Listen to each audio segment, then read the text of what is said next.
people from a life of violence and crime. A special program at Boston Medical Center is really making a big difference in the city.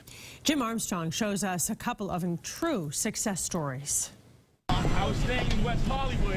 One way to start would be to overwhelm you with backstory, tales of drug use, gun violence, or abusive families. Maybe focus on 2008 when Thomas Grant's younger brother was killed by a bullet shot through his bedroom window in Brockton.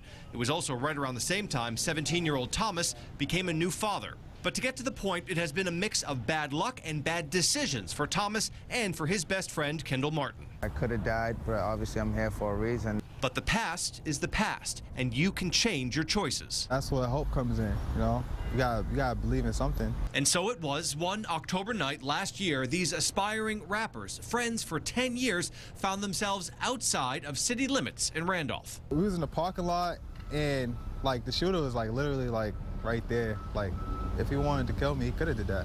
Someone sprayed the crowd with bullets. I was shot twice. Both guys ended up in the ER at Boston Medical Center at just about the lowest points in their young lives. That's the greatest opportunity to actually break a cycle. It's at that point advocates from BMC's Violence Intervention Advocacy Program showed up at their bedsides, offering to stay by their sides if they wanted the help. I'm a sister, I'm an aunt, I'm a mother, I'm a cousin, I'm a best friend. First and last and security and all that. That's everybody. I don't have $3,000. Each victim turned survivor gets a mentor, someone who has survived the streets themselves to guide the way. It just feels like we're in the community trying to make it better than what it is now. Basically, a God-given blessing. David came to me, said I could help you with everything. For these two men, the constant encouragement works, as does the fear that their own kids could end up victims too, without their dads as role models. That could be my fault, because my son followed my footsteps. And that's not the footsteps I want him to follow, you know? I want him to grow up to be something better than that.